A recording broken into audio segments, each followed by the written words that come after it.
Hello, welcome to the video. I'm going to be going over this pho recipe that I tried for the first time, turning rotisserie grocery store chicken into a pho stock sort of thing. And it's not a lot of prep, but it's a little bit. And yeah, it's a pretty straightforward recipe. I'm just going to try to get into it right away.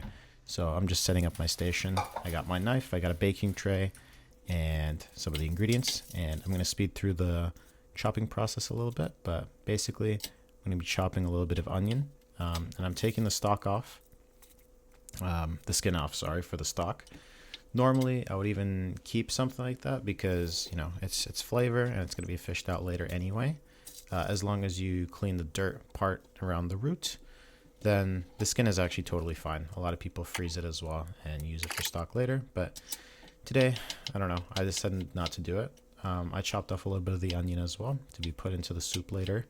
And the rest I'm just going to roughly dice to the point where it can get charred, but not too crazy. Next, with the ginger, cut in half. Again, same idea. I'm going to put it in the oven and get it a little bit charred. So I want it to be have a lot of surface area. Now I'm getting a couple of green onions. Mostly, I would say the whole onion is fine as long as there isn't any super wispy bits, because again, it's going to go into the oven, and if it's too wispy, it'll burn right away, which you don't want. And I just gave that a quick wash as well, as you should do with all your vegetables. But onions and ginger are an exception usually, just because they're root vegetables anyway. The ginger I washed, but the onion has its skin on, so it's fine. And then some garlic, which always gives me a little bit of pain. I don't personally buy prepared garlic, but I'm sure it's fine for a stock like this. You don't really taste it too much anyway. But yeah, again, getting rid of the skin. A lot of people would maybe use it in a recipe, but I'm not too precious with the amount of ingredients that I'm using.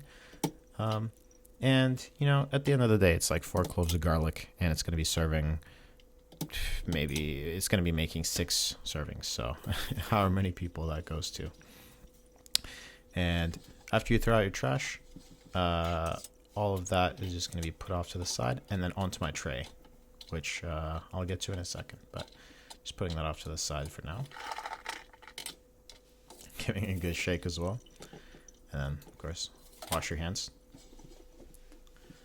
Now I'm going to grab the chicken as well, so get my pot ready. I'm using a cast iron enamel pot, but, you know, whatever pot. It doesn't really have to be fancy at all. This was the only one I had of this size, and I'm taking the chicken bag as well. There's a little Easter egg, or a life hack, I should say, is I always fill the chicken bag with a little bit of water so that you get any sort of like gunk or whatever that's stuck at the bottom.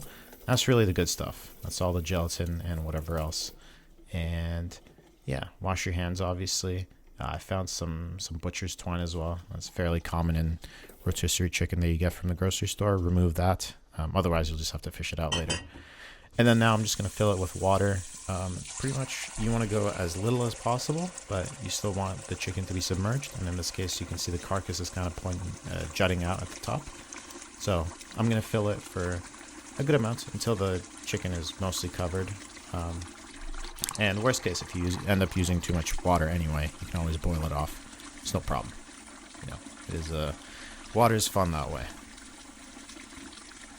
And so when I think it's enough water, I take it off, and now we got to put the vegetables in the oven. So I have it set to high broil, and what that's going to do is it's going to char the vegetables without cooking them too much, because, I mean, I guess you could cook them, but there's not really a point since they're going to be in the water regardless, cooking for an hour and a half or so.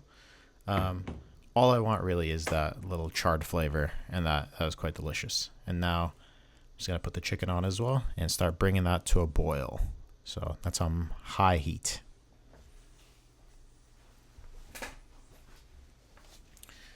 Now while that's going, the thing that really makes this pho broth uniquely is the spice packet. So I get them pre-made on Amazon, but you know, if you have the spices laying around, you can make it yourself as well. I personally don't. A lot of the spices I use, I tend to you know, a lot of the spices that are used here I don't tend to carry or use often in the kitchen, so I don't find a point. But star anise, you know, some cloves, some cardamom, coriander, stuff like that. Nothing too crazy. And then it also comes with a handy dandy mesh bag that you put all the spices in. At this point, I should probably mention, if it wasn't for me being goofy, then I would have toasted the spices as well. But, you know, I had people coming over like 3 hours after I recorded this, so I sort of forgot, to be honest. But if you're watching this and you have the time, just take the mesh bag out and then dump the spices onto a dry pan, so no oil, no anything. Turn it on to maybe medium, and then let the pan heat up. Once it's heated up, cook it for about a minute or so, and it should be pretty clear when your spices are toasted, because it'll start smelling really good. It'll start smelling like spices. But yeah, you just throw the spices in there, and then you twist the little string. I gave it a little tie as well, just to keep it extra safe. But, you know, at the end of the day, it's not a huge deal if the spices fall through anyway. Some of them are a little more gentle, and they'll break apart with the boiling and whatnot and mix into the broth. But it's not really the end of the world. Just get it ready. It just makes it easier when you're straining it out later. So now I'm going to take out my vegetables from the oven. Some of the finer ones have probably started burning. Some of the bigger ones still have a ways to go. So you can see the onion is still pretty white, but the green onion and the garlic looks pretty burnt. So at this point, yeah, I'm just going to take those off and add it to the broth. And that'll stop it from overcooking, hopefully. And the idea isn't to make coal out of any of these vegetables, but more so just get it, you know, a little bit of an interesting flavor. I'm not even sure how to describe it, to be honest. It's not something you taste directly, but it's the difference between a more clear chicken broth versus like a darker chicken broth. You get that roasted flavor, and the chicken itself is roasted as well, since you get the rotisserie chicken from the grocery store. So the roasted flavors tend to add onto each other pretty nicely. And I'm really taking my time with putting the garlic and the green onion on there. But, you know, the next time I take out the vegetables, you'll see I'm a little faster. And, you know, to be honest, I was clowned on it as well for being too precious. Definitely don't have to be too precious. And then nice little cat pot holder thing watching me while I cook. And also forgot before, but you got to put the spice bag in there. So just leave it in there. It just stays in there, and as long as it's semi-submerged, you can just forget about it until you strain it an hour and a half later.